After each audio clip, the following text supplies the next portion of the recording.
Welcome, one and all, to this very first episode of Dreamiverse Deep Dive. I'm way more excited than I should be. Welcome. We've put on our diving suits and we are just about to go on, just about ready to go under.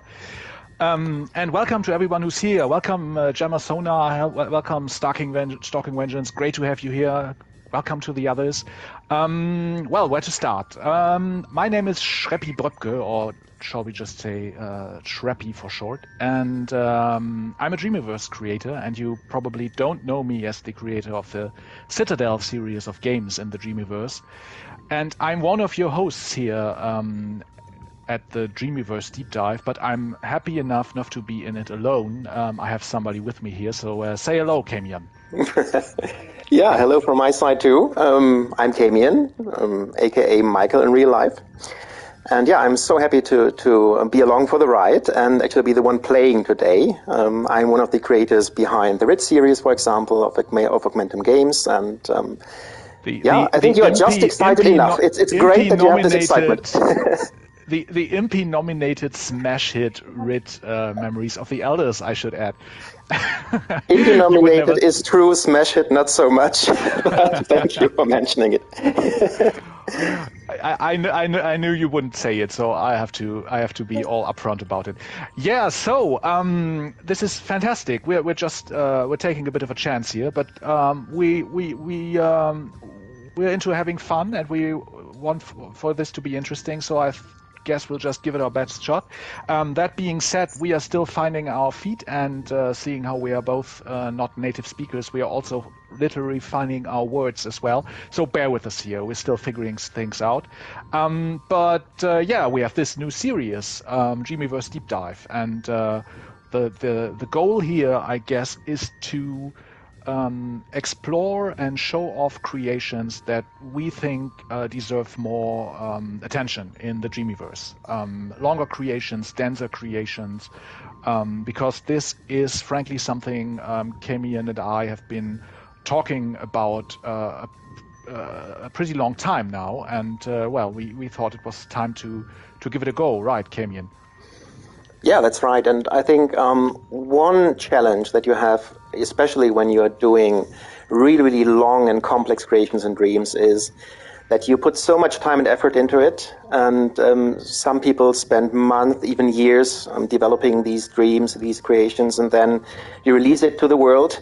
And especially for long creations, it's sometimes really hard to get the vision behind them, to get the idea, and to really have the time to dive in, as we say, and really get the feeling of what the creator wanted to achieve with the creation. And I think that's where we wanted to come in and say we want to create a format that really is devoted to taking a deep dive, having a closer look at a few creations at most in one episode. So we'll start with one today. Maybe we'll have a look at some more if we have some time. But the core idea is to really take our time appreciating longer and complex dreams and creations to really make sure that especially the creators behind them get this recognition they deserve. Because, this is something I can say from my own experience. When you we're in the Dreamiverse and you suddenly realize that somebody is streaming your creation, and you head over to Twitch or to YouTube and see them playing it and making thoughtful comments and intuiting what's happening in the game, that's just the best feeling, right? We basically wanted to give that to creators, like to take the time to explore their creations, especially if those are creations that take a moment to get into, and then explore them, show them, talk about them, and present them to the community in hopes that more people give them a chance, and especially give them more than 10 seconds of their time. So let's see how it goes. Two things maybe before we get started. One thing, just to be clear, we have absolutely nothing against shorter creations, about arcadey stuff. You will always, I love short arcade games with an amazing core gameplay loop. and all of that has to exist in the Dreamiverse. Our only point is that it's harder for longer creations or for more involved creations to really get the same spotlight, and that's what we want to address. So no bad mouthing shorter creations. There's a place for that. Definitely there's a place for that in the Dreamiverse, but we'll be wanting to look at things that are longer or more dense in this. The other thing, we are very much looking forward to your comments or to your questions. Energy in the chat. Hi. Thanks for checking out the stream. We are very much looking forward to your creations, to the remarks, to your questions. So let's hear them. I guess it's also great for the creators to see more people interacting with their stuff. So feel free to write down your questions in the chat. Second thing, are we accepting submissions or ideas or suggestions? Yes, please, but with two caveats. One, what we won't be doing in this stream, in this series, is to check out things right away, right? So if you suggest something to us, we'll definitely take a look at it. We'll definitely check it out, but we'll take the time to prepare it and to include it in a future episode. So what happens in any given episode is pretty much decided beforehand. So don't be mad if we don't check out your level or your creation right away. We will definitely take the time to take a look at it, and we will happily feature it in a future episode, but don't be disappointed if we don't do that right away. Okay, and with that, we're off to the races. And since we are still figuring things out here, we are very happy that we have something very near and dear to us for our first episode. And as you already saw in the trailer, what we're going to do today is we're going to be focusing on the work of VectorSlinger. So take it away, Camion. Yeah, maybe first of all, there was one comment that really praised the intro scene, and I think that's where you come in, and where we have to say, really, that was something that Schreppy did, right? So you came up with this idea of having this great intro scene, and I have to say, you did a really nice job with it. So, Gemma Sona, that is so nice of you. I have to address that, because this, huge shout out at this point, huge shout out to Rams and Spineblood at the Emporium. For two reasons. Reason one is that I think what they are doing with the Emporium is very close in spirit to what we are trying to do here. They are focusing on horror creations, or on the rather dark and obscure stuff. Still, the idea of giving creations space to breathe is really something that they are doing really well. Second reason, while they deserve a shout out, is they have this crazy, well-realized intro and outro sequences, and that made me realize then that whatever we did, we would need something like that. So thanks a lot for the kind words. But this was very much because we needed to keep up with the fantastic work of Rams and Spineblood at the Emporium. So but thanks, I really appreciate it. All right, so with that, let's get into another great thing you did, and that is coming up with a collection for this first episode.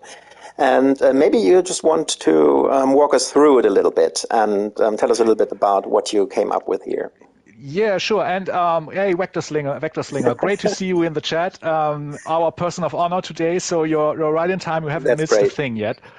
So about the collection, right? This, first of all, the most important thing: this collection will of course be published to the Dreamiverse later today. So right after the stream, in fact.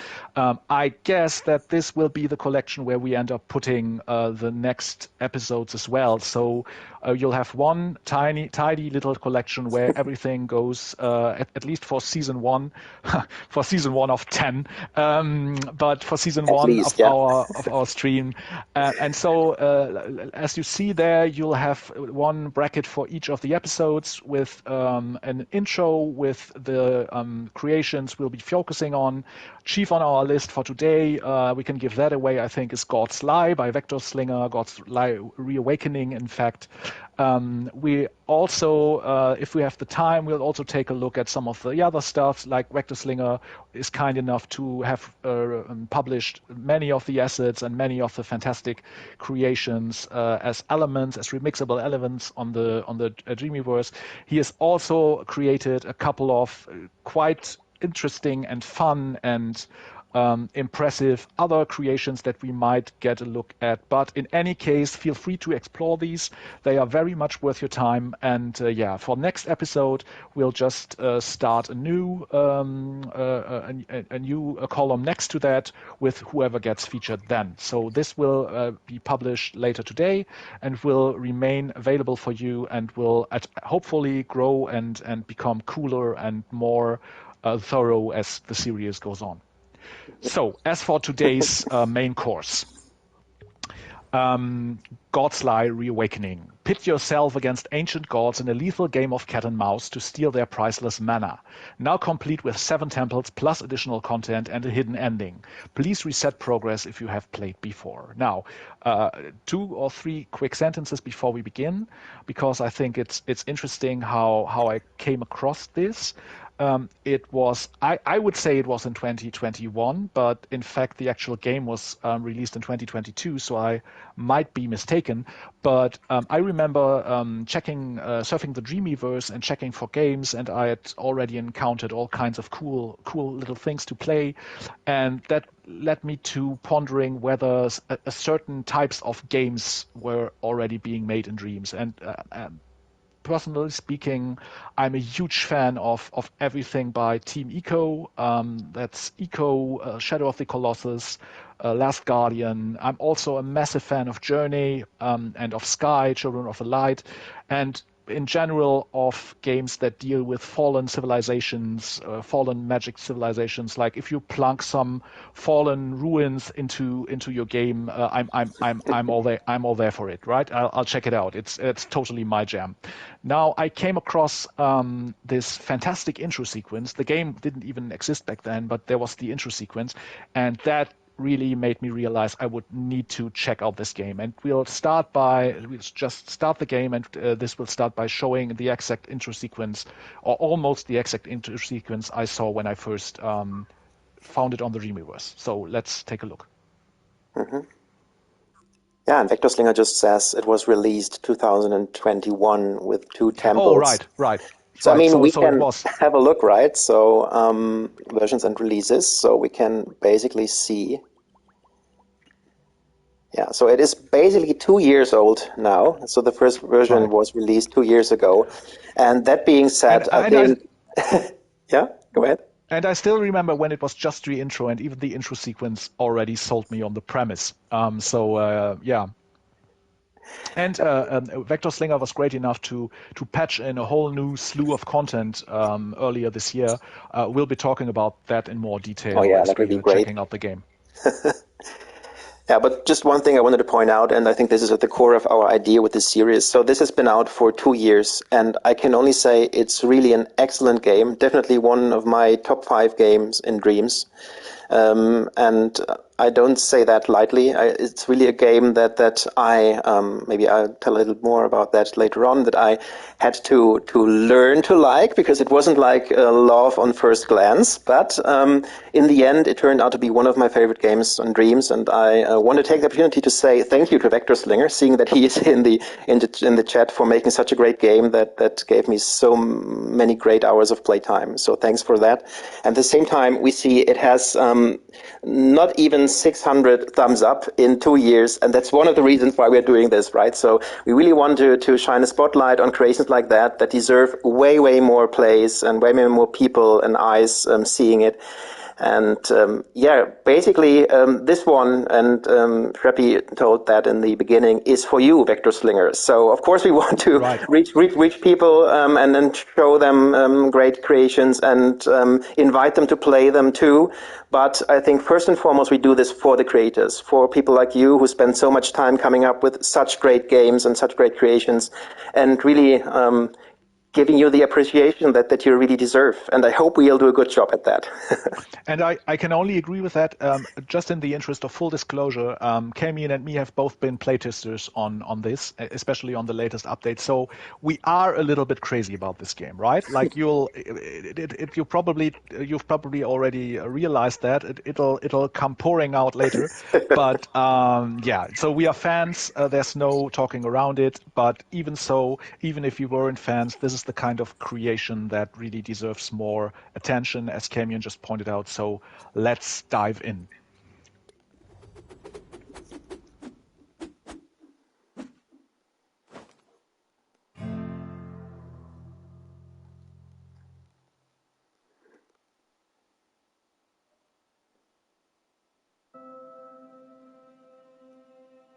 Mana. Tears of the gods. It can cure any disease, heal any wound, sate any hunger, and even, it is said, grant eternal life. In times long past, great kings enslaved the gods and took the mana for themselves. But ruin came to the kingdoms of old. Now, sleeping gods stand watch over ruined temples on the orders of kings long turned to dust. Only the skilled, brave, or foolish dare to beard the gods and seize their priceless treasure. I wonder, which am I?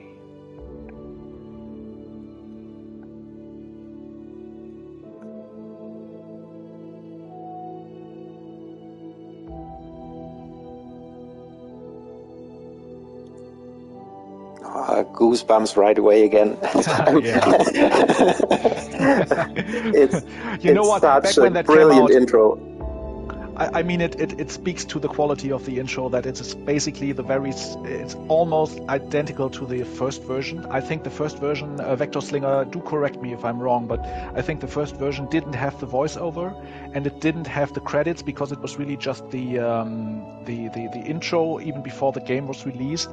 But apart from that, I think the intro is pretty much the exact same way, and just seeing that as a standalone release, it sold me on the game. Like I knew I had to check this out as soon as it arrived, and so I quietly followed it and followed VectorSlinger. And when it was actually released in early access, so to speak, I just jumped in, and I've never looked back since.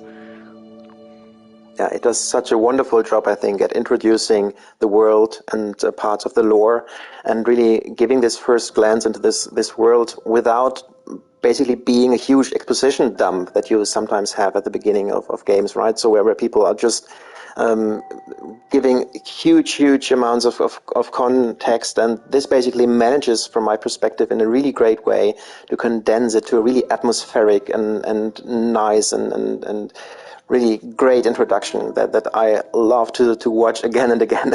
As I said, I watch it like for, I think, the fifth or sixth time now, and every time I watch it, I basically spot some new things in the way it is done, in the way the environment is created, and then the way the sound cues come in and so on. And I really love it. And yeah, it's really great. And one question, because we have VectorSlinger in the chat, the voiceover is you, right? So it's your voice we are hearing? Or did you get a professional voice artist for this?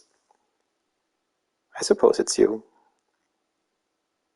I think it had him as the credit, right? Like it said voice over VectorSlinger. Yeah, he says yes, voice is me, yeah, right. but pitched up a notch. So usually your voice is a little bit lower. That's nice. And we'll definitely. This is one aspect that I don't think we'll be talking about too much for the rest of the game. But something like this is just a pet, little hobby horse of mine. Not to try to throw any shade on anyone, but I think games on the Dreamiverse usually have really terrible typography. Like I can like there may be 10 games in the entirety of the Dreamiverse where the creators made good use of the different fonts available, and this is one of them. Like in the menu design or in the way the different text gets designed. I think VectorSlinger, you have a background in graphics design or in layout or in stuff like that, if I remember correctly, and it definitely shows. And I like. There are such fantastic games in the Dreamiverse that have terrible font design and use of the available fonts, and this is the sterling exception. And this is such a small thing, but I want to mention it because it's such a pet peeve of mine whenever I see it badly done. Yeah. So, and with that, I think we can dive right into the game, right? Go ahead. So let's start and let's do collect the tutorials. Some mana. Yeah, let's see what all this is about.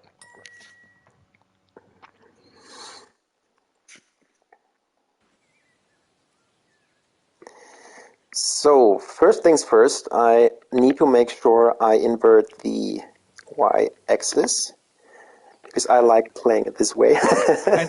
And you know, good thing that you did that, because we need to. This is one hint from the playtesters to you watching there. If you want to try to give this game a go, take the time, open the menu, and find out which of the camera settings work best for you. Because depending on whether or not you've chosen the right camera settings, I think will improve your gaming experience about 100%. Like, you can definitely customize the camera to your preferences here, and you should, because it's really so central to the game to know what you're looking at and when you're looking at it. And you can only really do that while you have the menu open. This is a change that I requested, so as to avoid changing the camera settings during frantic scenes, but really do take the time to figure out which camera settings are best for you, because this is really important, as we will see when the game gets more frantic and more energetic later on. Yeah, I think that's a nice keyword for me to start from, because it isn't so energetic at the very start. And that's actually something that I was expecting of this game. So having watched basically the intro, and you said earlier that it reminded you of games, of Team Eco games, basically. So I was expecting something also in regard to the gameplay in that vein. So exploration-based puzzle platforming gameplay. It does start off like that, right? Yeah. So you start basically having a look around and trying to figure out the controls and doing these little platforming sections here. And yeah, it starts very slowly, and I think that's really nice. But also for me, it was kind of, this is what I expected, and I was totally up for the ride. And I really wanted to play this game like this, and slowly climbing these columns here, and trying to really get to know the world and so on.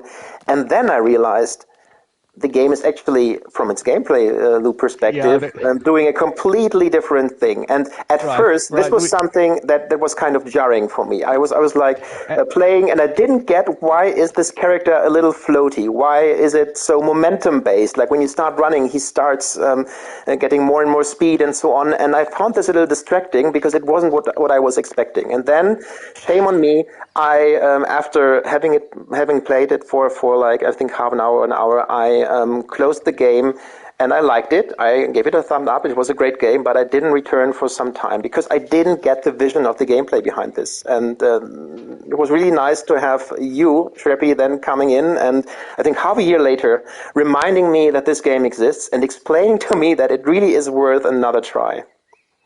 Yeah, but you know that honor, I mean, thank you, but that honor is completely undeserved, because I had the exact same experience as you.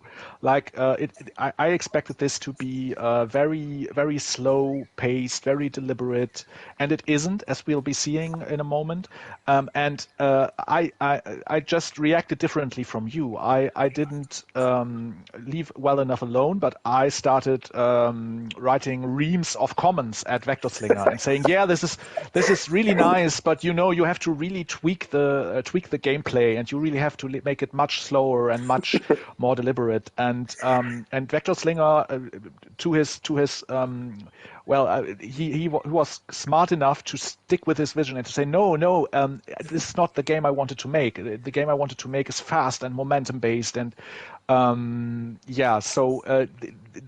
the morale to take away here is this is, I think, a game that's really easy to bounce off of. Like it's really easy to not get over that disconnect and to say, well, I expected something much more in keeping with the Team Eco games from a gameplay perspective, and that would be a shame because the game is really amazing for what it is, and what it is we'll be seeing now. Exactly, but first of all, I really want to stress. I discover things like that over and over again in this game. You hop onto this pillar and you look into the distance and you see basically what is the first temple of the game. And it's already like a kind of foreshadowing in the background. And I'm pretty sure this is by design. This is no coincidence that you can go up here and see the temple in the background. It's such a nice touch here, I think. So, and this is something that we'll see basically through the entire game, these little touches and these really nice views. Absolutely by design, yes. So even if it wasn't, of course, there's no other thing to say now. But yeah, it does. We'll be seeing that. We'll be seeing that throughout the levels. I think it has a great sense of place. Like you really get the idea how these areas are connected. But we'll be seeing that firsthand. So even if it wasn't intentionally done, I think it speaks to the intuition of the designer to build it in a way that allows for these kind of views. So, but with that, let's get started with something that actually is part of the extension that was added to the game with the Reawakening edition.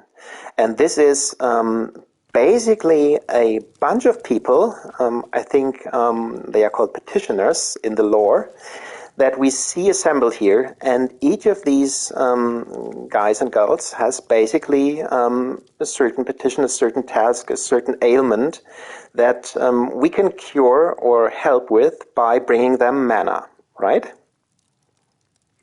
Yeah, and I know we'll be looking at how to get mana in a minute, but these are actually super interesting because they. Well, not to give too much away here, but helping them is actually key to unlocking the story mode of the game. Like, if you want, you can play God's Lie as a purely high score based, almost arcadey game, as you'll see in a minute. But you can also endeavor to discover its story and to bring its story to a conclusion, and that revolves around these petitioners. So they all have a reason why they want mana, and you can elect to bring them mana. And by helping them in a certain way, you'll see more of the world. You'll unlock more of the story behind it. So even if you're like I am, if you're addicted to improving your high scores on the temples, you should still take the time to check out these people, because the actual resolution to the game and the actual character arcs are very much worth seeing, and unlocking all of that content really leads through helping these petitioners.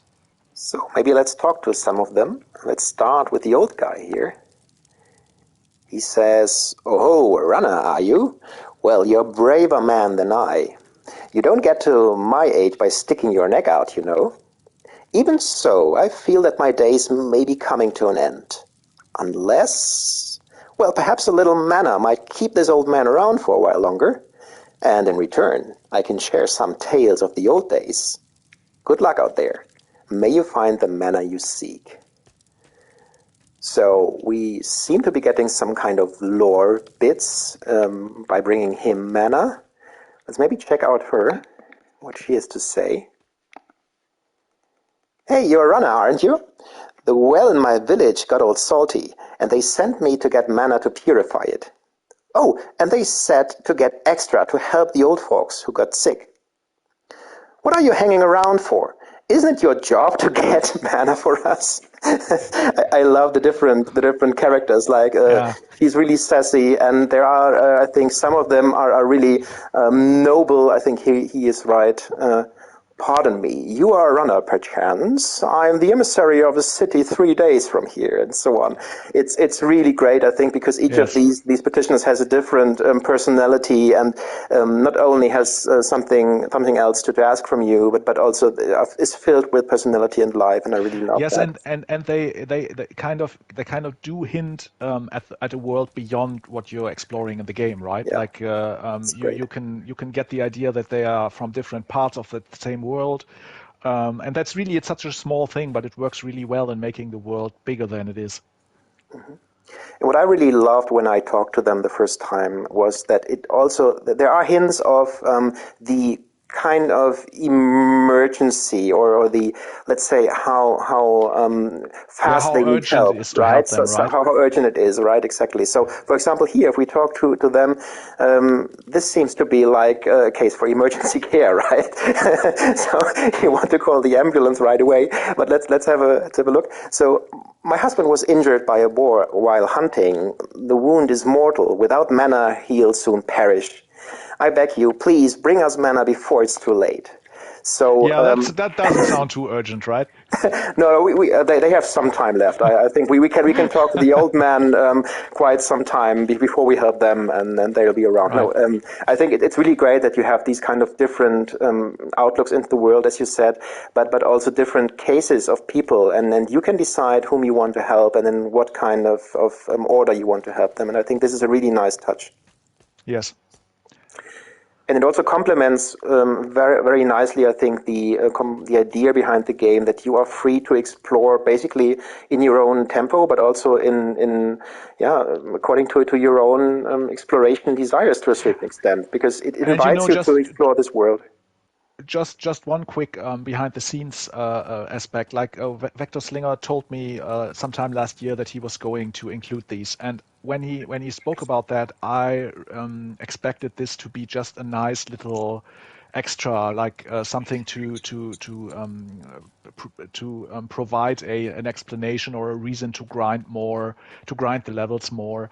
And I wasn't expecting them to really unlock an entire story arc and an entire resolution to the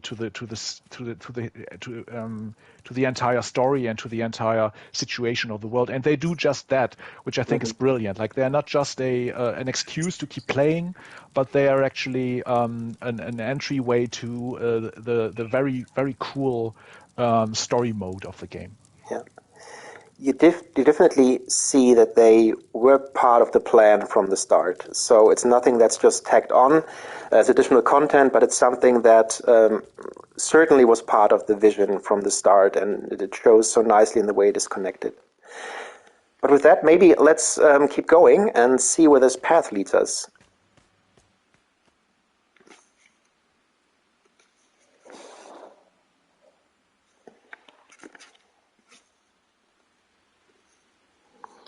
So, welcome, runner. From here, many paths lead to temples where you may challenge the gods.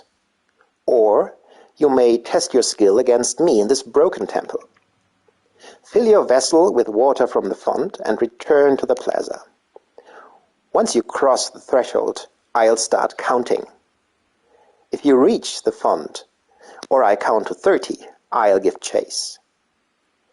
You fail if I catch and paralyze you. It is kinder than the gods will do. So obviously this is the tutorial of the game, and I also really like the way this is integrated into the lore, right? So you have a broken temple, so a temple that where we don't find a god, where we don't find mana, but we find a font with water, but it introduces us to the core concept of the game, namely that you basically have to get something from within the temple and bring it back to the starting point without being caught, right? also in the previous version, before the petitioners were added, this woman right there, I think she's called the Invigilator, was the only human, the only other human being you would encounter in the game, and that was kind of neat. I remember seeing that cutscene and thinking, I wonder what her story is, because she's mysterious, she's kind of sinister, like she as we'll be seeing when you try to play the level.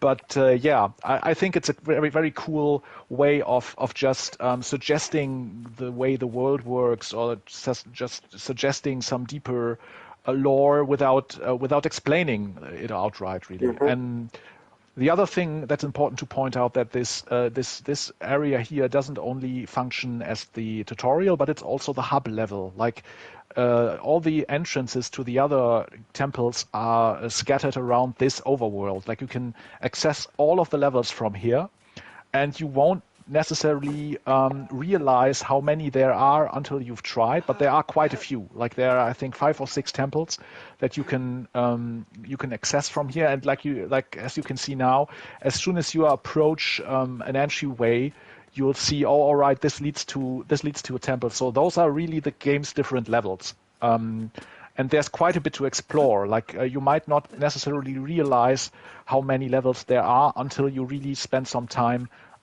exploring this region. Yeah, and I really like that a lot. So we could actually go to one of the other temples right now and start there. It's up to us, and I love this kind of choice that the game gives us. But maybe let's start with the tutorial temple. Yes. Explain a little bit how the game... I am freaking addicted.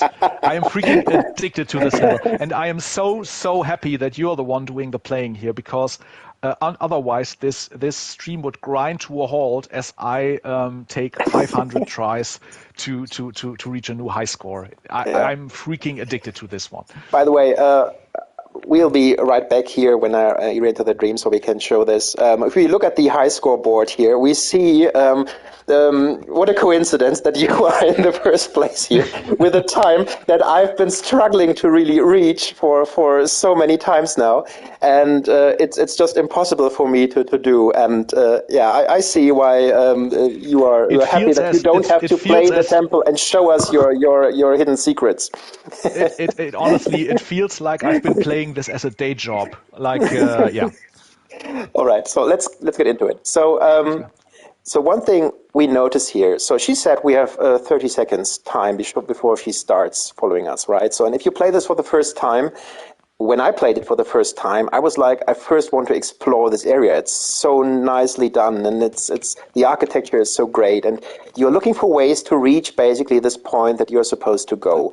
And one thing that is truly magnificent about this game, I think, is that in each temple there are dozens, I think, of ways to really reach the fountain in the center or in some other part of the temple.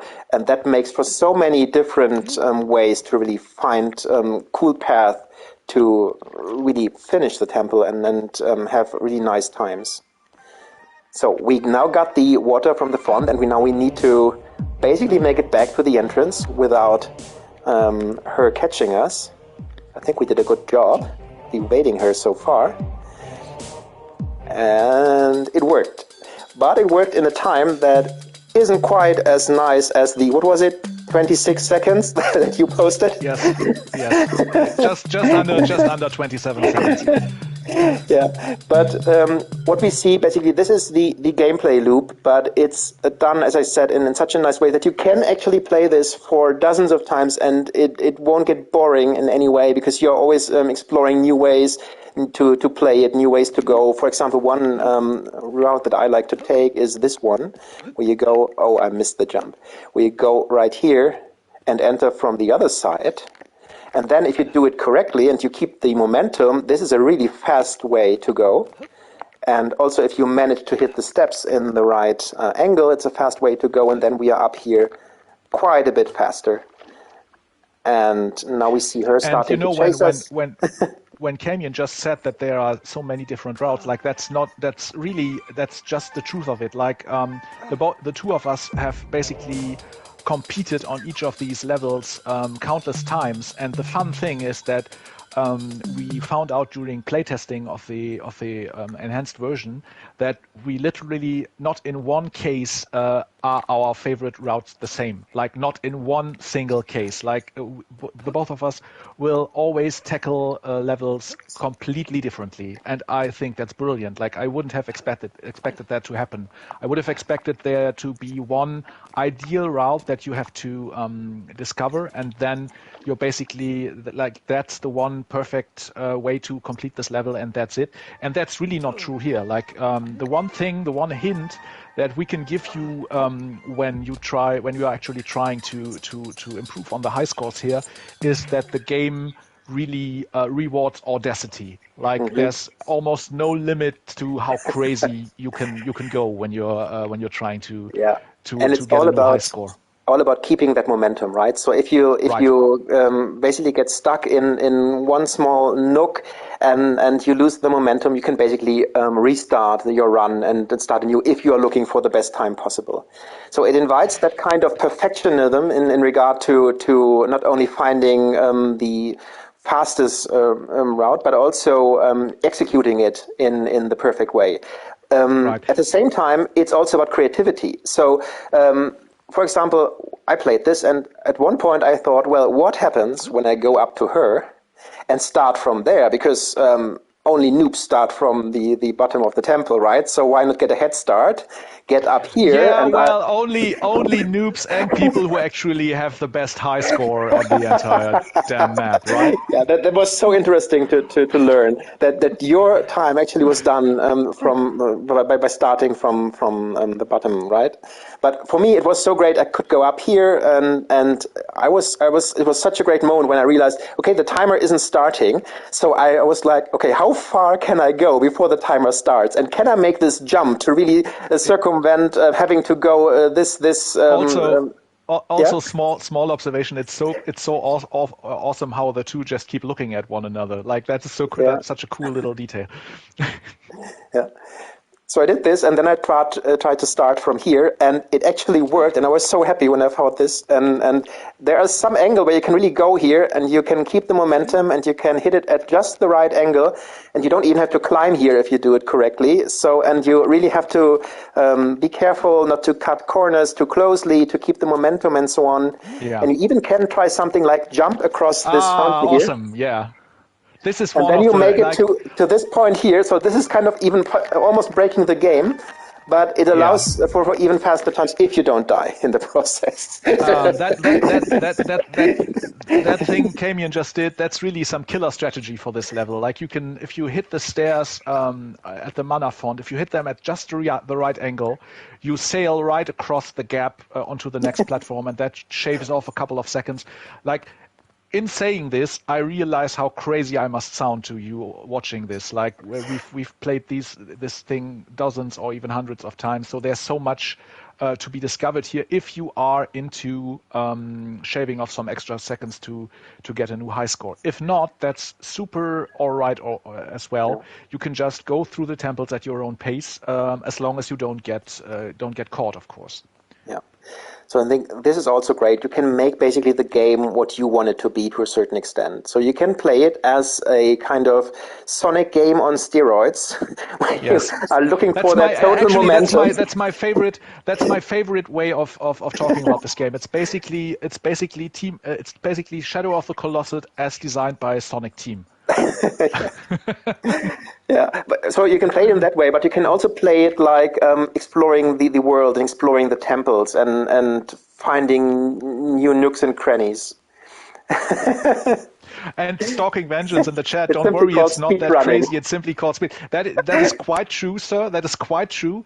And I'd like to say, I've never figured myself much of a speedrunner, but God's Lie might be the game that made me into a speedrunner after all. Yeah. So yeah.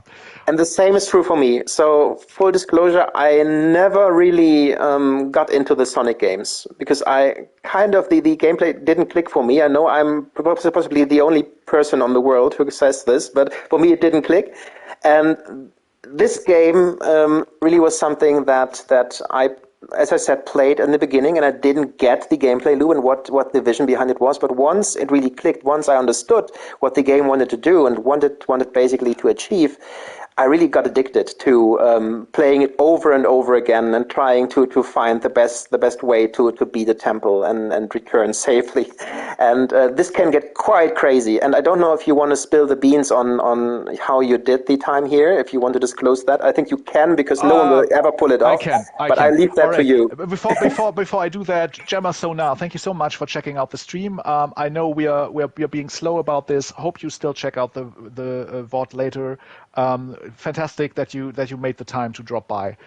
Thanks a lot. So as for the super secret source, like if you get up that set of stairs there, and then there's this small outcropping of masonry just there. Now, if you hit this at exactly the right angle, and you have to do this while running, right? You have to run up the stairs and hit it at exactly the right angle when jumping on it. It will catapult you onto the next platform, on the big platform there with the trees, and that saves an insane amount of time. That is one of the best tricks that my record time hinges on.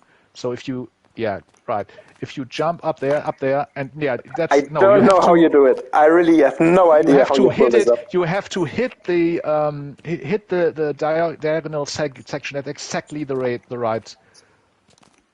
Yeah, like that. But only better. So, and how many tries do you need to pull it off? So is it like you restart? I do not care to answer that question because that would reveal something. But yeah, look, you almost had it. You almost had it there. That would, to answer that question truthfully, would reveal something very dark and disturbing about myself. But yeah. But just I think it is a nice touch to tell people about this because it shows how crazy you can get with really maybe even finding ways that the creator didn't intend. And I think this is the hallmark of something that's really great. So it goes beyond the original intention and allows you to do stuff that basically the creator hasn't thought of, maybe to some extent. And it's open for that, and it embraces that, and I really like that a lot. And coming back to what you said about momentum, like I already told the story how I kept writing comments to VectorSlinger and going, well, actually, you have to make this slower and more deliberate. And that, the sentence that really won me over is when he explained, no, it's about momentum. The whole game is just a study in gaining, maintaining, and managing momentum. Like being fast enough, but not so fast as to overshoot. That really that really clicked with me. Like that's the moment where I understood what he was actually going for. He wasn't going for a game about slowly exploring temple scenes, but he was going for something like a Team Eco game, but by way of a Sonic the Hedgehog game. Now we've looked at the tutorial temple. I think it's now time to get our feet wet, right? Like look at one of the actual god levels. Maybe let's go to this one first, the Highland Temple. This is also, I think, the first temple that was present in the early access version of the game, if I remember correctly. So you always get these nice little introductory cutscenes that show off the place, which I think is lovely. Yeah, and what I love about this, and we'll see this in a second, I don't want to spoil it, is like you have the possibility to really start and look at this and wonder what this statue is about, right? There seems to be some teal kind of glow up there, and it seems to have a special place here, and you can even have a closer look, and then you maybe decide to go on exploring this temple a little bit, and you find there is a huge pool of water here, and you can even try to swim across. You'll soon learn that swimming in this game, most of the time, I won't say all of the time, but most of the time is something that really... she's coming for us. So I've looked around a little too long, and now this statue that we saw at the beginning is coming for us and chasing us. And the girl warned us of this, right? So the gods don't like us getting their mana. I can't get up here. I need to take the stairs. So let's see if we can make it. So this is where the cat and mouse game really comes into play, right? So let's see if I can get the mana. And let's see if I can escape. Using the shrine here too. Yes. So now we are talking about momentum again. We try to keep the velocity to get across here. Like, I have to. I've stayed quiet for 50 times watching you playing this. I cannot, for the life of me, figure out why you would take the left way out of that temple chamber. Like, why not the right one? The right one is far more easy to pull off. Well, I think I just wanted to show different possibilities, but you are right. I think this is great that you can take so many different ways out of the temple. And yeah, so we did it. We survived, but an awful time. So let's see if we can do better. So having checked out this, I think we can try to be a little more efficient here and try to keep the momentum. And you know what? The lighting in these levels is so good, right? It's so good. Like we talked about this yesterday. The temples in general is so great. Like there's this particular intersection of melancholy, of a very melancholy feeling, and this, like it's peaceful, at least as long as no stone god is chasing you. It's just wow. It's just, I could look at these all day. So now the god will basically be here right when I reach this point, and yeah, she jumped down, which is great for me. Gives me some headroom that I'm blundering right now. So now you guys cannot know this, but I have the controller is like vibrating all the time with the steps of the god chasing me, and it's really stressful, but at the same time so much fun. And the time got a little bit better. And it's fascinating. Highland Temple still stays scary, even if you've played it dozens of times, because it's one of the levels where the god can really can always really catch up with you, because he's always so close. There's a chance that he's always so close to you. So yeah, it's one of the levels that really stay challenging, at least if you're trying to get a better time out of it. So I left the temple for now because, if I remember correctly, there were some petitioners right here, and maybe we can help them. One thing, Camion, can you go back to the campfire for just 1 second? Yeah. Because this is helpful for those of you who are actually trying to complete the game. Like the game will show you which temples you've played here by having these small effigies of the gods, and like as you can see here, Camion has already completed 2 of the temples. The tutorial temple, signified by that broken mask, and then there's the Highland Temple, as signified by the little version, the effigy version of the stone god. This is great for keeping track of which levels you've already seen. Mm-hmm. And it also tells you in a quite nice way that there is something to earn when you really do all the temples, right? Right. Okay, so let's check back here. And I want to help those guys because they seem to be really... I wonder how that guy with the gut wound is doing. Yeah, and I think he really needs it urgently, so let's help them. Right. So, his fever worsens. Please hurry. Yes, we'll save your husband's life and give him mana. The wounds are closed and the fever abates. He's returned to me. I'm so grateful to you. You're welcome. And now we see that the vial on my back basically is empty again. And it's time to get another dose of mana to help the other ones, right?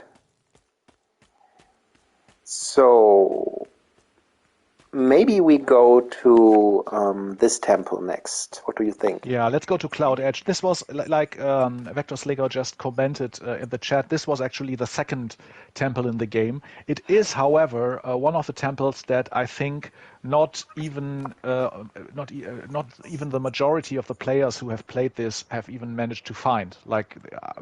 So we are maybe giving a little leg up to those people who are thinking about playing this. There's a temple here. Do check it out. And again, let's just marvel at this great architecture, which I really, really admire. So it's so nicely done, and especially, I mean, if you would dissect it, I think you could find that he didn't even use so many assets. It's just great use of the different assets and efficient use of the assets, and nice, really playing with the scale and the environment and giving you this feeling of really being in this place. I think it's so nicely done, and this is basically then also I think it's also a great way of integrating his own stock assets with the community assets he used. Like if I remember correctly, these the actual building parts, like the arches and the stones and the columns, I think those were made by him, and a lot of the nature assets, like the trees, the bushes and stuff like that, I think he took that from the Dreamiverse. Now, even so, there's really a strong unifying art design behind the whole world. Like it really looks like out of whole cloth, like somebody really put a lot of thought into how this world would look and feel, and it really works really well. Also, you have this fantastic lighting with sun rays lighting parts of the architecture, and I already confessed that I'm a fan, but I don't think I could ever tire of this of these designs. And the great thing is that each temple is different, right? So we saw. And VectorSlinger just posted that there are 5 block types. Like imagine that. Imagine having 5 block types for and all doing of this. something like this. Yeah. It's really an achievement. And all the lighting is naturalistic. By the way, no artificial spotlights is another comment by VectorSlinger. Yeah, so basically that means everything is done by the sun gadget. So there are no additional lights. I think we've talked about the power of the lighting engine in Dreams before, and I think it's one of the strongest parts of the engine, if you ask me. Like the ability to really light environments in a fantastic and dramatic way. It's so much fun to play around with. To just change the look of your level. Like these temples all use the same building blocks for their architecture, and you wouldn't mistake each of them for another one, because they are also differently lit, differently constructed. It's really awesome. Now I wonder what that huge gleaming thing on top of the temple might be. Yeah, it has some resemblance in regard to the color scheme to the god we met earlier, right? But that would be crazy. It starts moving. It starts moving. Let's get down. I remember I was so freaking scared when this god first awoke. It starts shooting at me. Let's try to avoid being hit. Look, and this is proof of what I said earlier, that you can get really crazy with your problem solutions. Like when I played this for the first few dozen times. Oh, I didn't get the mana. Oh, you're correct. Basically, it must have been like in the moment when I was about to get the mana, the timer ran out, right? Right. So that's why I thought I'd get the mana. So I think the possibility of this happening might be 1 to a million. So. Yeah. But it took a lot of time to get up there, and I think we demonstrated one thing, and this is that it is so much fun just exploring these temples. Wakes up after 3 minutes, says VectorSlinger. Yeah, so it's so much fun exploring, and you can get lost in these environments. And then after a certain period of time, and it's different for each god, they will basically start chasing you, even if you didn't reach the mana until then. So I just take a different route for now. So try to hit the stairs in exactly the right angle that it allows me not to get stuck. And I hope I'll be a little bit faster now. So one thing I wanted to really mention earlier was that I love about this game that each temple has basically its distinct identity, and it's put together so nicely, but it's also so diverse at the same time. So we saw in the very first Broken Temple that was basically the first temple we see in this game. Really nice ways to explore, and you get a kind of first glimpse at the architecture. Then we saw the second temple in our showcase here, and this was like getting deeper into a real building, into a real space, and then returning, and great use of water and so on. And now we have a temple that is all about verticality, and it's all about really getting up there. And by the way, while I'm climbing up here, this is one thing that when I'm try to do my best runs here drove me crazy, but at the same time I like this about this game. You basically need, like, I think 1.5 minutes if you're really fast to get up. And then if you really want to pull off a really great time, the thing you need to do is to jump off and do basically something like a Hail Mary jump down and cling to one of the pillars while you're falling, and make sure that you are as efficient about getting down as possible. And this kind of works in 1 of 20 tries.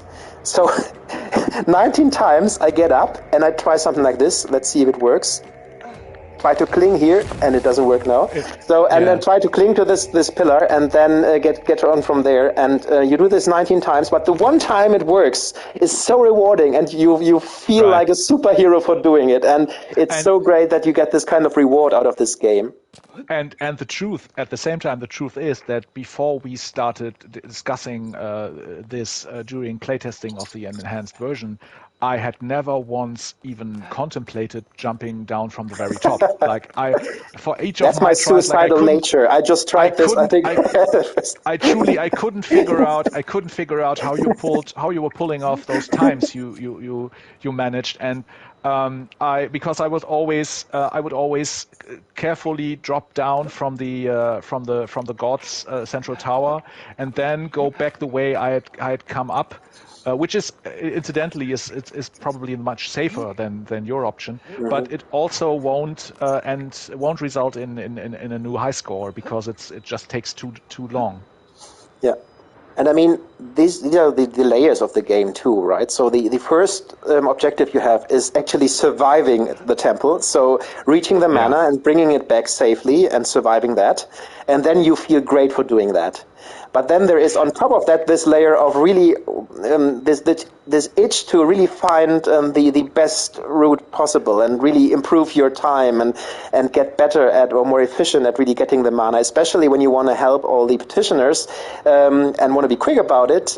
You are looking for ways to improve and optimize your plays. And that's why I said I have seldomly seen a game that has so much replayability in its content as this one. Yeah, and high score wars or stuff like that are so big on the Dreamiverse, and I always thought it was a shame that that God of War never got included in that circuit, because I really think it would be a great. I'm sorry, God's Lie. God's Lie wasn't included in that circuit because it's really ideal for a high score war, like improving on those high scores and on those times for the temples. That's so much fun. And I remember countless times that I saw one of your latest high scores and going, I know I can do better than that. And then trying and failing and trying again to come up with a better route. And that's really, it's really cool, even if you're not into the story at all, or you cannot be bothered to work out how to help the petitioners. It's really great if you're just into improving high scores and into grinding a game to improving that was close, to improving your level times. Yeah, certainly. So maybe let's leave this temple for now. Although I'm hooked again, I really want to try again to better my time now. I'm not sure. Is it actually me who holds the high score right there? Yes, and by quite a margin actually. Oh yeah, you see. But this was one of the 100 tries I did where this kind of grab mechanic worked, and then it really helps you to get a great time. I have nothing on this. Like I can't even begin. Like I did everything. I did everything I thought I could to cut it as short as possible, and I cannot even begin to understand how you shaved off another 10 seconds. Like more power to you. I give up. I won't be able to beat that. Yeah, and I won't ever be able to pull off this crazy jump you mentioned earlier in this broken temple. So maybe let's bring the mana to him. We didn't talk to him so far. I was a runner too until I slipped up and the god caught me. I made it across the threshold, but lost my leg and can run no more. Perhaps it would have been better if the god had finished the job. I hope your runs are more successful than mine. Take my advice. Don't run directly away from the forest temple god, or its breath will kill you. I know what you're thinking. Don't waste mana on me while others are still suffering. So, should we give him some mana? What do you think? Or have the others first? I mean, some real arrow to the knee vibes here, but I feel sorry for him. So let's help him. Let's help him.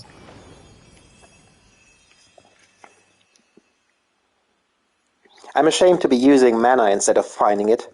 You have my gratitude. Now that I can run again, I swear I will pay you.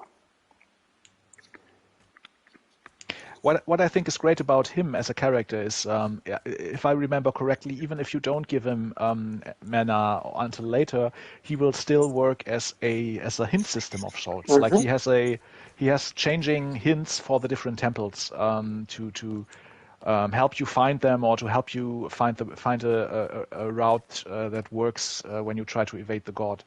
Mm-hmm. So maybe having done the Cloud Edge Temple, we do the complete opposite and go for this one. Oh yes. The Well of Tears. Let's go to our favorite. Is it your favorite? I think from a design perspective and from a visual perspective, it's pretty close to my favorite. Yes.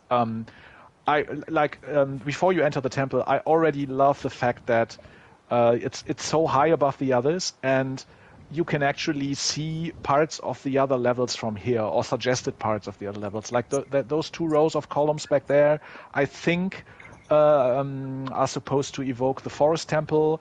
I think at the other side of the back there, you can see something that looks a bit like the broken temple. And I love the fact that you really get an idea about all of these areas still being part of one larger place. Like you can really intuit how it might all connect, and I think that's fantastic. Like he's giving us just enough to work it out, but without totally explaining everything. And and I really love, like, look down there. It's just gorgeous. Like we have this massive central shaft. I freely admit that I stole this idea for an entire level of my own. Like I just had to take inspiration from this. It's so breathtaking, I think. Mm-hmm. And again, not only from the design perspective, but also from the gameplay perspective, it completely changes the way you approach this level. And again, it's just made of 2 different blocks. It's so impressive.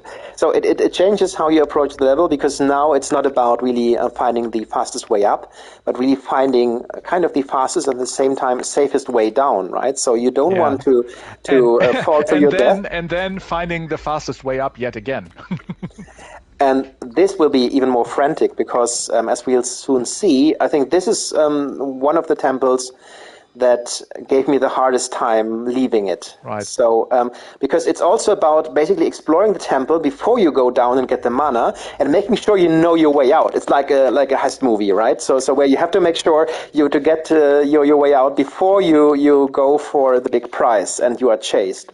So I know that when I played this for the first time, I miserably failed many times. And then I basically started to learn the layout of the temple. I basically looked for exactly the hints. Where exactly do I need to go? What kind of door is the right one? Where there's the one way up? Because there's this door, for example, and you will go up.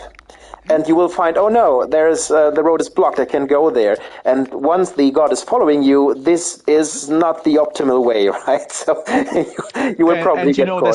There's also this great dynamic in each of the levels. Really, there's also this great dynamic that when you enter the level, everything is always so serene and peaceful and beautiful, and you're always on a timer in some way. Like there's always there's this huge freaking monster somewhere in the level. That might just wake up and try to pursue you, and I think it's fantastic. Like anticipating what the gods might look like, or how they might wake up, or when they might wake up. That's a great part of the suspense. So there he is, our boy. Oh no! I try to show him a little bit. It's not the optimal way to run, but I think it's nice to show that he again. I think it's so nice that these bosses here, these gods, are also different. So we talked about the levels basically being built from only 5 blocks, right? But the gods are all individually and really nicely crafted. And I love that they have different attacks, they have different movement patterns, they are completely different from one another, which makes basically each temple such a joy to explore, and then the gods so interesting to look at and learn about. And look, now we even have some bullet hell elements. Yeah. So talking with you all the time, I forgot which is the right way out. So I might get stuck somewhere, but that's the joy of the game, right? I think you're doing fine. I need to gain one more to here, if I'm correct. I'm not sure.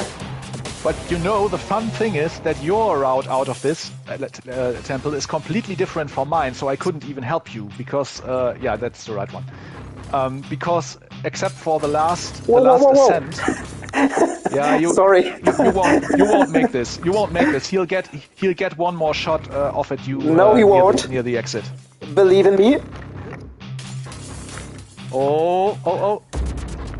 I just have to do this kind of rabbit thing where I run from one side to the other all the time. Wow. No, that's awesome. That's awesome. Like he will always get off one last shot at me in that last. Look at my health bar. It's basically non-existent at this point. It's like I don't know. A fly took a little crap on my TV here. So it's basically not there anymore.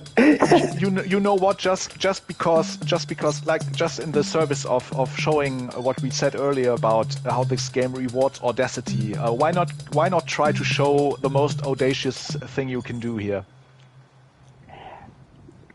All right. So maybe before we do that, I think the most audacious thing you can do is to really jump down and try to cling to one, basically to the mana fountain, right? But I think what is also nice, you can just jump into the water. So yes, that's true. Yeah, and this is really nice because you get a closer look at the god. I really loved that when I did it the first time. So you can really have a closer look here. To be fair, it's not even the worst strategy, right? Like you, there are quite a few places where you can just climb out of that. Yeah. Oh, look at that! You can even climb downwards in the water. Yeah, that's nice. Cool. I wonder if that might come in handy. I don't know. But it's so nice, I think, that you can explore this area and see the sleeping god before it awakens, and have this kind of moment of silence before the cat and mouse race starts again. And your adrenaline shoots up, and just like me in the last playthrough here, you basically get out with just a hint of a health bar left. By the edge of your hair, I don't know how the saying goes, right? I think it's by the skin of your teeth, I think. By the skin of your teeth, something like that, yeah, okay. What I love is talking about this being my favorite level. Like the view from up top into the bottom of the level is quite lovely, but it's equally lovely to look up from the very bottom because it's just a fantastic the building, the construction of the level is just so good. Would you care to tell me what your way out is? Yes, turn around left, and then you'll have to jump over the pile of rubble, and then you'll have to enter the next door to your left, and then you have to go up the stairs, then to the right and left, and now to the second door that comes now. Not this one. Not this the one. Next one. And yeah, and this is the last. No, you have to. That's the last ascent right there, like to the right, and then the last stairs coming up right here. Right. And I tried yours, but couldn't pull it off any quicker than my own solution. So I just. I think this one is even faster, so I might be able to shave off another few seconds of my time. Now I wish I hadn't told you. So great. Oh, I like missed it speaks. I wonder if it rather says something about my obsessive personality or about the quality of the game. I would like it says something about the quality of the game, that I really care about having some of those high scores. But in an ideal world, many more people will be giving this a try now, and so might obliterate our high scores, and that's fine. Like, the most important thing here is that more people discover this game. So let's help her with the amount of mana we got. She was a little sassy, but I think the people that she really wants to help deserve it. Oh, good, you got some for me. Yes, I do. I still need another one, don't forget. I love this. So great. So, do we want to show even more, or do we want to leave it at that, to not spoil too much and leave some of the temples unexplored and for the viewers to see? Well, casting an eye towards VectorSlinger, I mean, it might be nice to have it be his call as well, because after all, it's his game, so we'll always be happy to explore one more temple and one more temple and one more temple, but we don't want to spread it all so thin that nobody wants to play it anymore. Well, I'd be really interested in... Maybe try the forest. Maybe try the forest temple, because it's something. It's one of the temples that I don't think anyone will miss, because it's fairly obvious, and I love how different. I love how it's yet another very different approach. Yeah. By the way, having VectorSlinger in the chat, do you have a favorite temple? Or do you like all your children equally?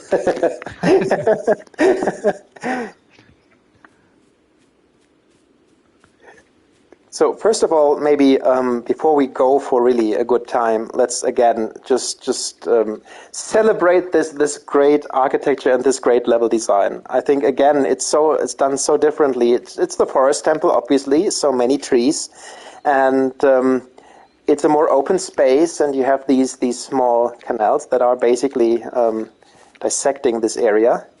And when you explore here, first thing you do, you basically look for the fountain, and I think I see it there. And while I'm seeing it, VectorSlinger says that for him, Well of Tears is a good mix of design and playability, and I think I agree.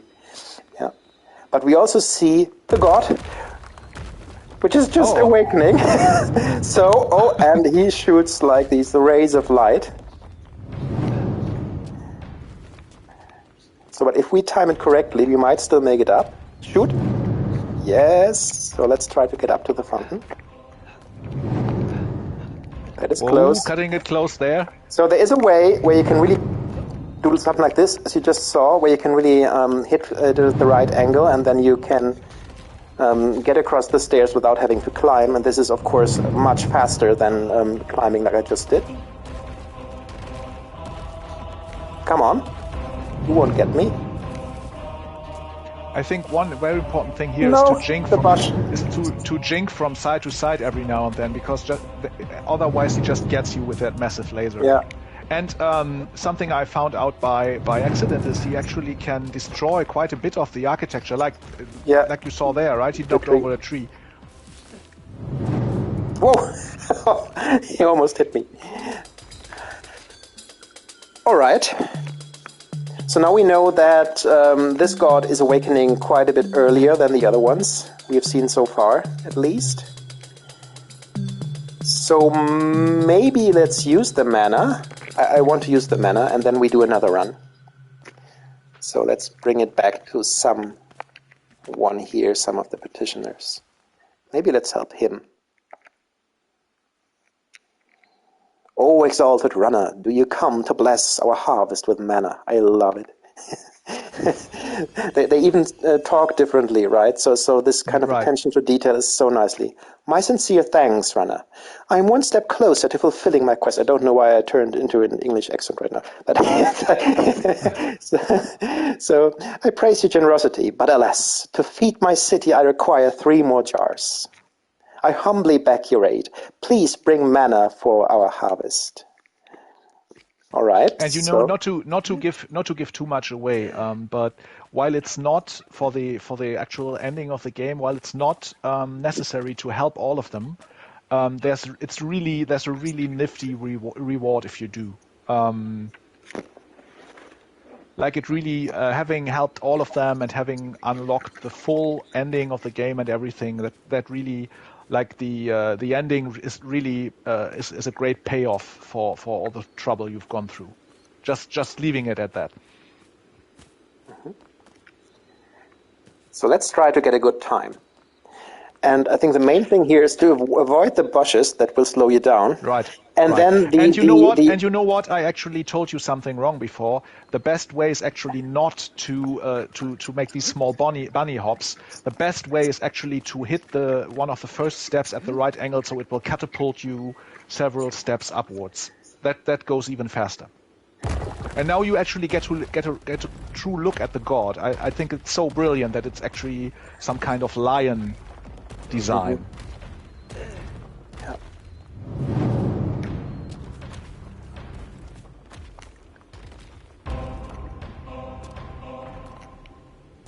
Waiting for the shot. There it is.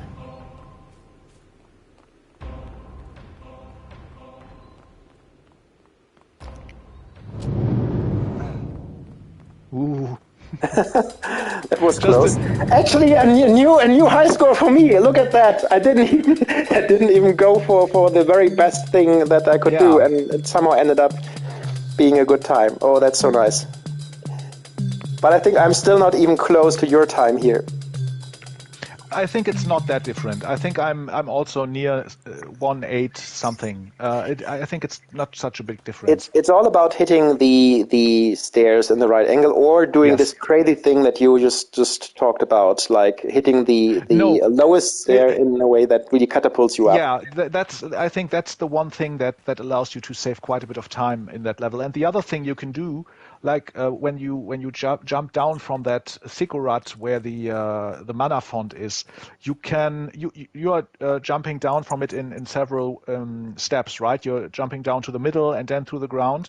You can also jump across to one of the tall pillars, then drop down from there. That might shave off a second or something like that. Mm-hmm. Again, this sounds crazy to someone who hasn't played the game, but we are like both Damien and me, I think, are veritable treasure houses of tips for how to shave off 0.5 hundredths of a second in this particular game, because we've played it so much. Yeah. So with that, I think we showed some of the temples, not all. So there's still a lot of stuff to explore, and there are a lot of more paths to find. So we spilled some of our secrets in regard to very, very fast ways to finish the temples, but I think there is room for improvement even into that, right? So maybe some of the viewers now will go into the game and maybe love it like we do, and try to push us from the top spots in some of the scoreboards. And that would be nice, actually, to see that. Yeah, because it's really like I think the one thing that makes or breaks your experience with this game, apart from finding the right camera settings for your play style, is you have to take it on its own merits. Like like what we explained earlier, you cannot want this to be the game you expected. You have to take this as the game it is, and it is a game about gaining, maintaining, managing momentum. And once you've accepted that, you might just fall helplessly in love with it, as we have. If you keep trying to play it as a slow, deliberate, exploration-based Team Eco game, you probably won't enjoy it, and you think it's floaty and janky, and it actually it isn't. It is floaty, yes, but it's floaty by design. And in fact, the areas where jank exists, this is fascinating. I think there are some areas that are a bit janky, but by and large, they tend to work in the game's favor. Like there's one god in particular that's all janky and wobbly, and it actually feels all the more dangerous and erratic for it. Like I think it's a great way of it's like VectorSlinger by and large has found a fantastic way of making even the slightly dodgy parts of the game really work in the game's favor and really feel like they were done by design. And for me, I think what I really love about this game, apart from everything else we've just already talked about, is you see that there is a vision to it. There is a core idea Yes. that it revolves around, and it goes for that vision, that idea, in a very uncompromising way. And I love that because it's basically also, for me, the power of Dreams. Because Dreams is a platform where you can do this, right? So you don't have to listen to people telling you this isn't something that I don't know the core demographic will like particularly, and you have to do this and you have to do that. You can go for your vision, your idea, your kind of gameplay loop that you have in mind, and execute that. And I think this is a prime example of this kind of approach really being done in perfection, and that's why I think it's such a great showcase for the power of Dreams, not only as a creative tool, but also as a place where these things can exist.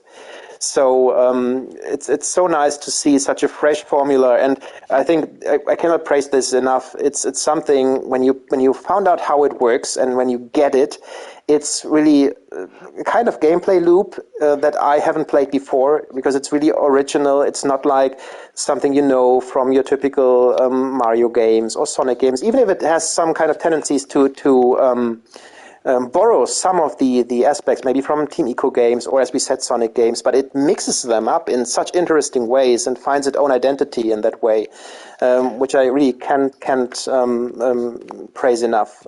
It's really so nicely done. At the same time, the result of this being so uncompromising is that you have to give it time, right? You have to give it the time to discover and to figure it out. Like so many people, so many players always say games have become so hand-holding these days, and everything is so over-designed, and then tutorials are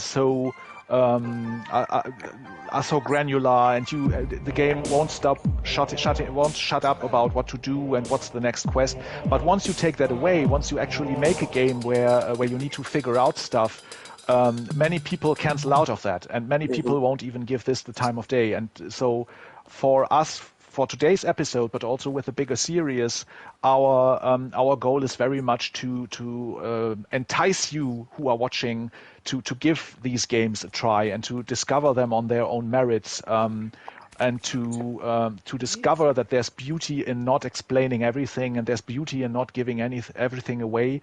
And then you might just discover a true diamond in the rough, and that's very much the case with this game. Like, although I would say it isn't even a diamond in the rough; it is a diamond. No, it's a diamond. It's a diamond. Period. It's a diamond. Period. But like I remember us exchanging, the three of us exchanging during the playtesting sessions, the three of us exchanging messages about this on Twitter late at night, which fortunately was early afternoon for VectorSlinger, but because he's in Australia. But we were just so excited about new discoveries or about the story twists. Or I remember when I first unlocked the ending, I couldn't believe it. Like, it was so, I couldn't believe that it was such a culmination of everything the game was trying to do. So yeah, I mean, we're waxing poetical here. It's just fantastic, and you should really check it out. You should really give it the time it needs to discover how great it is. It might still not be for you. It might still not be a game you love, and that's perfectly fine. It takes a particular palate to enjoy it for what it is. But if you fit these criteria, if you can accept it for what it is, chances are you will fall as madly in love with it as we have. And that's all we are trying to do with showcasing this. Just trying to find out if maybe you out there are the player who will love this as much as we do. Mm-hmm. And maybe just one last word. We talked about hidden treasures and hidden gems. And looking at the scoreboards, you can see what we mean. I mean, there is this scoreboard, life saved. And this basically tells you who actually saw the true hidden ending of the game, right? So, because if you unlock the true ending, you'll get this huge boost in life. So we know, watching this or seeing this, that only 4 people, and this includes VectorSlinger himself, have actually seen the brilliant ending of this game. And I can't really encourage you enough to really try to find this ending. We won't spoil how you find it. There are some hints in the game that will lead you to it, and if you look closely, you'll find it. It's really nicely done, but it's really worth trying, and it's really worth exploring. And it would really be so great to see more players enjoying this game and also seeing this really nice ending that I think that VectorSlinger put a lot of effort into, and that deserves to be seen by more eyes. Yeah, definitely. So, brilliant work, VectorSlinger. A fantastic game, and a very worthy first focus for our first episode. Can we maybe take a quick look at scale, Camion? Yeah, we can. Before we do that, though, one thing. For reasons that I will not disclose, if you plan on spending any significant time with God's Lie, do yourself a favor and check out that one cutscene. I've glued it into the collection there, although it can also be accessed from within the game. It's called God's Lie Ancient King. It's a small cutscene that I think VectorSlinger did for a community jam at some point. It gives you a little extra lore. It's really short. It's only 30 seconds or so. It gives you a bit of extra lore for God's Lie, which is always nice. If you are like me, you will love having watched this before playing through the game's ending. If not, that's all right. You will just get some extra lore out of it. But for me, this, like, I cannot spoil why, but for me, this really made some of the late game twists hit all the harder. So do check that out. Like I said, it's in the collection there, but it's also available from within the actual game, God's Lie. Mm-hmm. So maybe let's take a look at scale.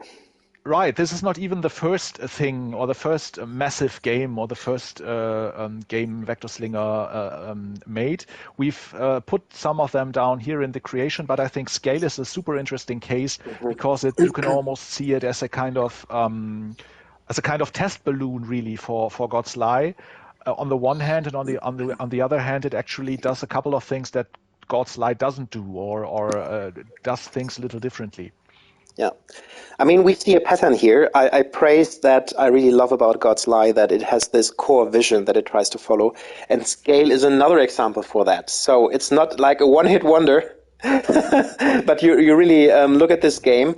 And again, I mean, the title already kind of gives it away. It's about scale in the sense of you have a huge level again. It's about scale in the sense of scaling a mountain, but it's also about scale in relation to dragons, right? So it's really, really nicely done. And I think, again, a nice example of this core idea being executed to a really, really great degree and way. It's also a bit older than God's Lie, so it's not as polished. VectorSlinger himself says, speaking of jank, yes, it is jankier than God's Lie is, but I think it's fascinating as a like Yeah. both to see how far you have come as a designer, but also as a proof of concept. And you know what? Actually, Camion had to show this to me. Like I had obsessively played God's Lie, and then Camion said, "Well, yeah, now you've convinced me. It's a great game, but have you seen Scale? Because that was its unofficial predecessor, so to speak, and give that a try." And initially I wasn't sold, but in the end I think it's very much worth it to explore both of them, because Scale on its own is also worth it as an experience. Mm-hmm. So let's jump into it. Over there. Stop her before she ascends.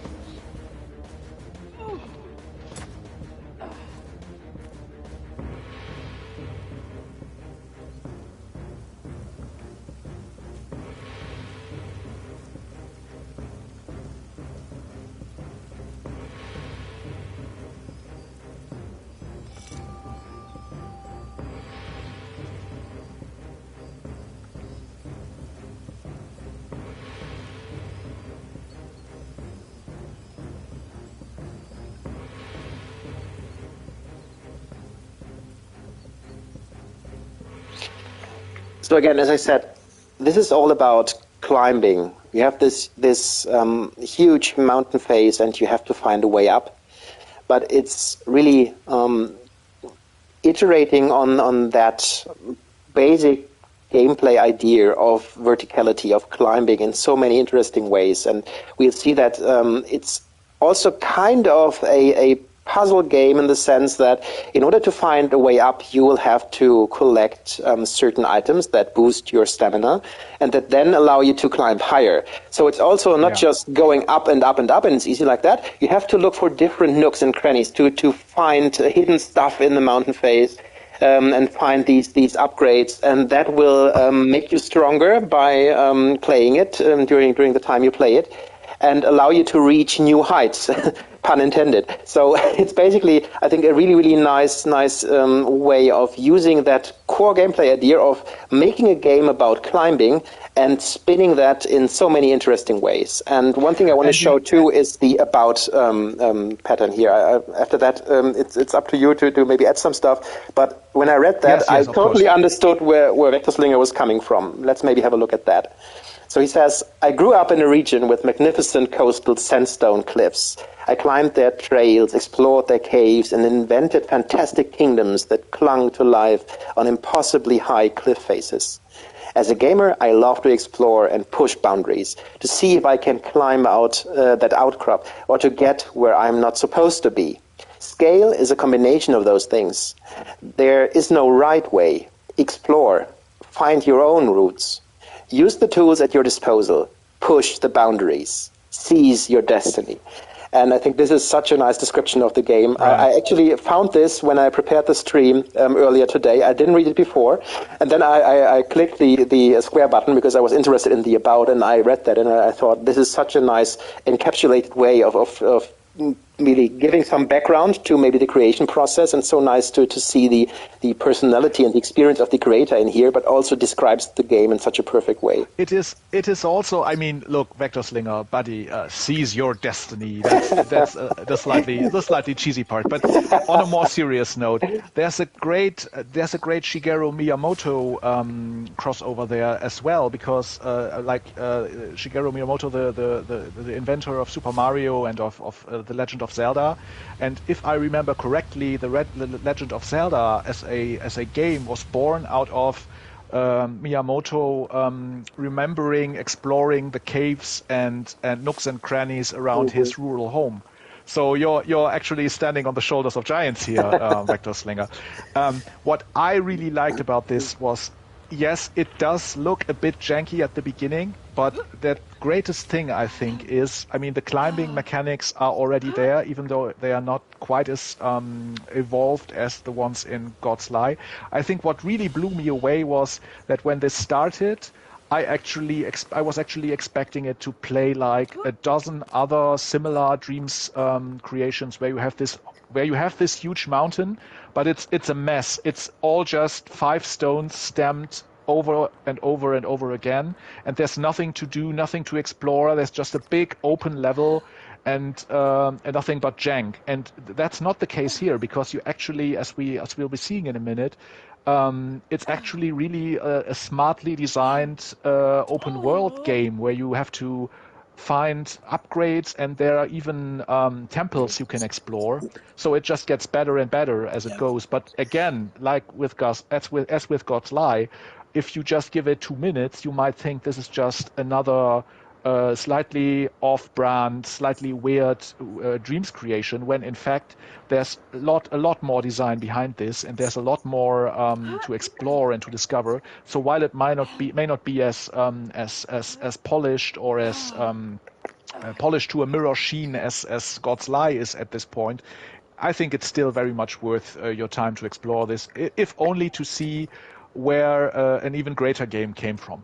Mm-hmm.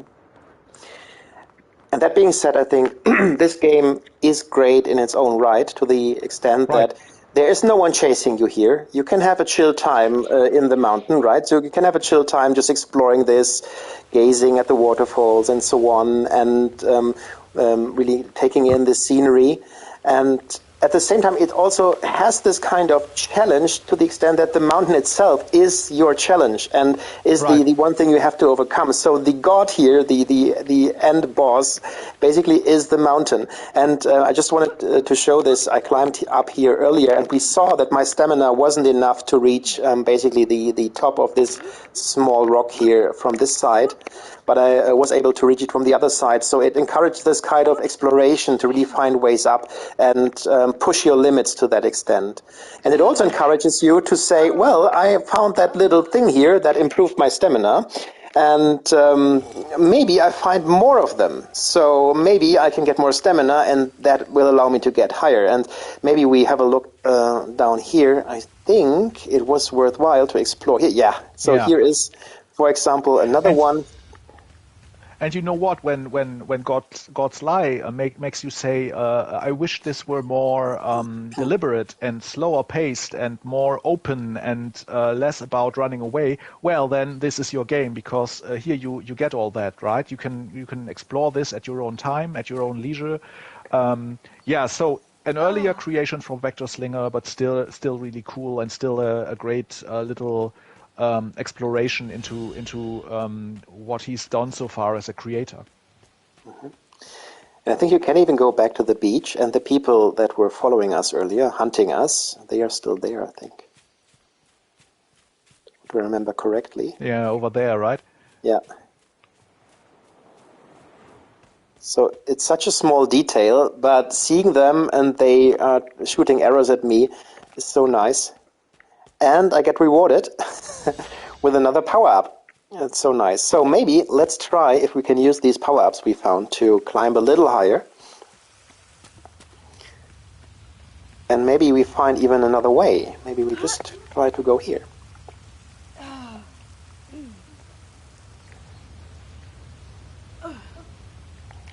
Come on, get up.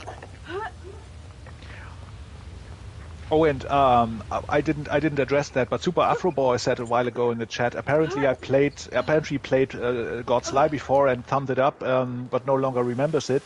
Yeah, the thing to remember here is that God's Lie has gone through several updates and revisions with new content being patched in. So whenever it was that you played it, chances are it's a much more rounded, much bigger experience now than it was. Like the new end game and the new story mode was really just patched in, I think, at the beginning of the year. So whenever you've already checked it out, there's definitely something new to explore there and to find there.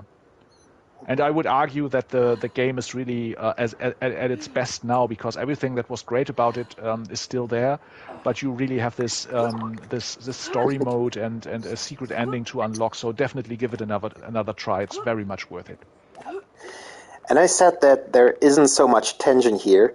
I want to correct myself because there might not be a timer on you reaching a certain point, but your stamina makes it so interesting, because when you're exploring this for the first time, you actually don't know if you will make it up to a certain rock or a certain cliff, right? So it's like you have to gauge to a certain extent, can I make it up there or will I fall down? Because falling down basically means you will, in most cases, at the beginning at least, die. And this makes it so interesting in some cases where you are quite at the edge and then you have this tiny amount of stamina left and you hope that you will pull up and make it to the next level. It's really something that's also interestingly done. Anyone who's ever played Breath of the Wild will sympathize. Like, Yeah. it's the same thing, right? Sliding off the top of the mountain when you were only a meter away from reaching the top. Oh, I think, is this the entrance to one of the temples? I think it is, right? Let's have a look. Like, this was what really blew me away. Like, I was expecting there to be that mountain, and yeah, you can climb that mountain, and that's not all that interesting to me. But like the fact that there were these massive temples in there that you could also explore, I really loved that back when I played it. Yeah. And again, we have to talk about the visual design here. I mean, it's done at the same time in a minimalistic way, not using many different assets, not using much detail in the assets, but putting them together in a way that's so atmospheric and nice to explore. I really love it. Yeah, I mean, I think it's everybody who creates in Dreams knows that unless you are Saku's Mind or Alka Gaming or you will always have to compromise, right? You'll never have enough thermo to really make everything as detailed as you want it to be. So it's often about suggesting stuff or about evoking a certain feeling. And I think this is a great example of that taking place, like the glowing red in the deep, in the depths, the scale of it all. Even if it's not that detailed, it still gives you such a sense of what this place feels like, that it's a great study in doing a lot with a little. So, and it's really nice that we stumbled upon this temple here, because it also shows that it's not only about basically pushing your stamina and health bar to new heights and gaining better health and stamina. It's also about a bunch of new abilities and improvements in your skills that you can learn. And maybe just as a quick teaser, we can open up the menu. And there you will see there are even some points that are still question marks. So there are some skills we learn along the way. And I think this is progression done so nicely. So it really rewards you for exploring in nice ways, because it makes it easier to explore some stuff, and some stuff that will make you really anxious at the beginning. Can I make it to that next cliff, to that next rock or something like that? That will go away.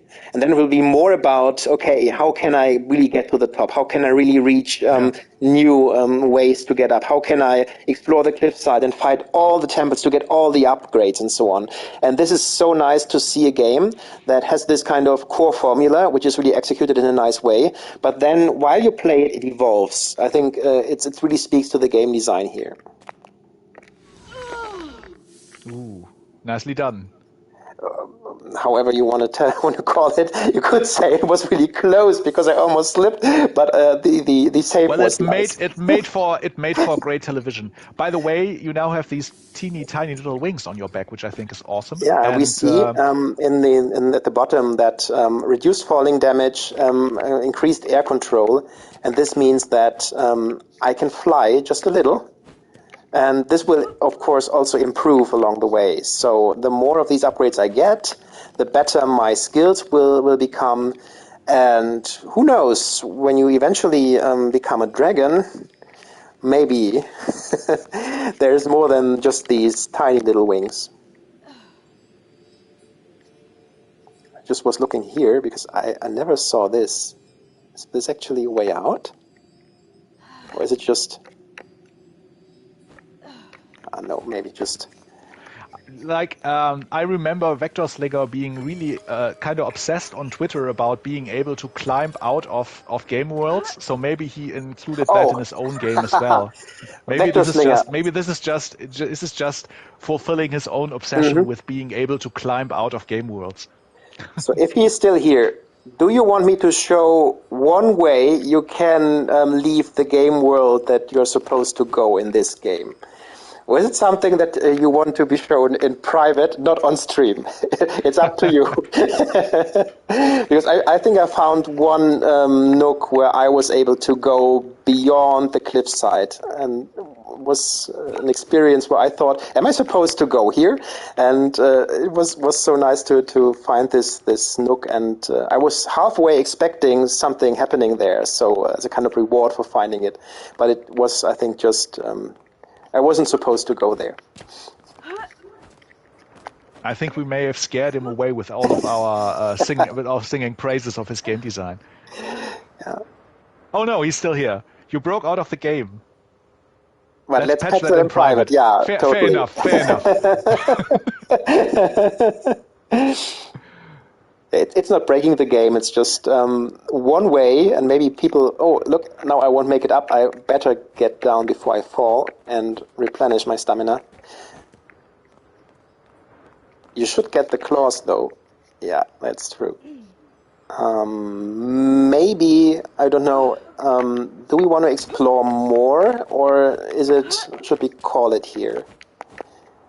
So I think we showed the basic mechanics of the game, and I don't want to show too much because it's so much fun really finding these little things on your own and having this kind of feeling of discovery, and I don't want to take away from that. It can be completed fairly quickly. So I think it really, if people are still watching this at this point, you might just want to give this a try. Like it's an older creation, that's true, but it's still worth the half hour or whatever it is you'll have to put into it to finish it. So maybe this would be a good place to leave it at. There's several temples in this. There are cool areas to explore, and like you can already see, we're already way up here, so it's also quite impressive, even if we know that VectorSlinger can build even more impressive stuff today, but that shouldn't dissuade you from giving this a try. Yeah, definitely. So one thing I love, and I will point this out, you can basically use this little nudge here to replenish your stamina and then go further up. It's so nice. I mean, you have to look for this kind of stuff while you're climbing up, and it's really a nice gameplay loop. I don't know how it really comes across when you're watching this and not playing it, but I can tell you if you're playing it, it's really tense, and you are looking for these little nudges to basically replenish your stamina, and it's so much fun. VectorSlinger just said, show people that you don't always climb that slowly. It's been a while since I've played this, so is there a secret to this? Is there a way to climb faster? It's been a time that I played it too. I think you can get upgrades to your climbing speed. Yeah, the claws upgrade. All right. Yeah, so we can say that everything improves, and you improve your falling damage, you improve your air control, and I think you even get a light in one of the caves, which allows you to look into the darker spots more efficiently. So it's really, really nicely done. But maybe we leave it at that.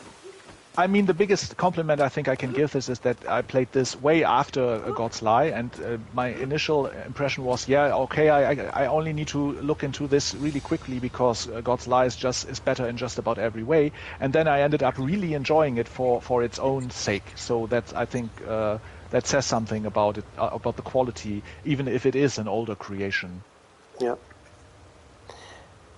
So maybe we leave here and leave with the recommendation of really giving this a try too. Definitely. I mean, 51 thumbs up. That's just sad, right? Like, it's sad, yeah. And this is why we are doing this, right? So there are these. How many people have played this? I'm kind of curious now. There. 140. 138. Yeah. Yeah, so at least let's say a good percentage of them gave the thumbs up. That's always nice to see. It's always something that I'm looking for. So if you see the relation between played and thumbs up, I think this is a nice indicator, especially for these games. When it is better than let's say 1 to 3, it's always speaking to the quality of the game, and it doesn't mean that it is the only indicator, of course, but it's I think something that you can look at. But as you said. 51 thumbs up is not nearly enough for a game like this. And there are many creations like this in Dreams. And this might be a good way to also end the stream to a certain extent, because this is what we hope to be doing with this format as a whole, to really look for these kind of hidden gems and try to bring some attention to them and really celebrate the creators for coming up with this great work. And especially in cases like this, where you see creations that have only been played by 140 dreamers, and you look at the scoreboard and you realize that only 6 people, there are 2 fifth places, 6 people have actually become dragons and finished the game. Not even like. Why am I so far down there? There would have been so much more to unlock. I think I have to give it another go as well. Yeah, so I was wondering why you said you can finish the game in half an hour, because I spent like 2 hours in my playthrough. Yeah, maybe I was being a tad optimistic there, but fair enough. I'll jump back in. So the great thing is there's more to see here. You can finish it quite quickly, and it might be an achievement in itself to finish it without having found so many of the upgrades. So maybe that's a kind of run to look for, right? So finish the game without having all the upgrades, which makes it actually harder to reach the top. So maybe I was just the lazy one looking for all the upgrades. Of course, that's exactly what I did. I went for the challenge because I was still in the speedrunning headspace. It's also the most convenient explanation that won't make me look like an idiot. So we'll go with that one. But in any case, I think 2 things I would like to add. You put it beautifully, Camion. 2 things I would like to add is that VectorSlinger's other work that we didn't talk about yet is very much worth your time. Swell of the Sky is a fantastic demo for another massively scaled game. Regardless of whether or not he'll ever finish that, the demo is definitely worth your time. And I was very happy to see VectorSlinger working on yet another project lately. He's just released a couple of puppets for an upcoming game project. One of them is called Self-Rescuing Princess. I don't know if that's just the puppet name or the game title. It would be an awesome game title, by the way, Self-Rescuing Princess. The other thing is that VectorSlinger, we applaud you for making these fantastic creations. Definitely. We've had so much fun with God's Lie, as you know by now. It would be remiss not to mention that you are also a fantastic playtester, though. I keep sending you the latest levels for my Citadel series, and your expertise in world design and in making believable places definitely helps making my own games better as well. So thanks for that as well. That this has really become such an integral part of my creation progress. So not only is he responsible for one of the greatest games, in our opinion, one of the greatest games in the Dreamiverse, but also he does fantastic work as a playtester and as a helpful hand for other creators. So we hope you've had a nice first episode with us. Like we said, we are still trying to find our feet on this. Still, we think it's a worthy endeavor to try and showcase creations that might have slipped between the cracks or that could use even more exposure. That's what we try to do today. And while it might be uncommon to focus on just one creation or just a handful of creations from the same creator, I think it's just it's great to actually give these games space to breathe rather than just name checking them with 5 minutes per game or something like that. I hope you agree. And we'll be trying to keep doing this. And if you want to be along for the dive, then let's dive in together. Yeah, really nice. And we'll definitely try to refine the format too. So we were shooting for 2 hours for this first stream. I think it was a nice amount of time, but we might fine-tune that to a little extent in some ways. We might think about some of the intricacies of how we showcase. But I hope, VectorSlinger, above all, that you also had a great time watching, and that this is a means also to celebrate your work, as Schreppy has, as I think, brilliantly put it in his closing words. And I can only emphasize that again. And we don't have a concrete date when we'll be back yet, but we'll let you know on Twitter. We'll try to make it soon. We'll definitely be publishing this collection as soon as possible. Right now, in fact, and we'll try to get the VOD of this stream up as soon as possible as well. So if you've missed anything, feel free to check it out. And other than that, we'll keep pestering you on social media with our upcoming hijinks. So we hope it was enjoyable for you. Please feel free to let us know what you enjoyed or what you didn't enjoy. Feel free to comment. Feel free to reach out to us. We're feeling really passionately about this endeavor. So whatever we can do to make it better or to make it better reflect the community, just let us know. Just get in touch. Exactly. And with that, I think, to all of you, most of you maybe have a nice evening. To VectorSlinger, maybe have a nice morning. Have a nice early afternoon. Have a nice day. and you know what? For those of you who might have liked the opening animation, rejoice in the knowledge that we actually have a closing animation as well. And I think we'll just be running that now. Good night, good evening, good early afternoon, and until our next dive. Bye-bye. Bye.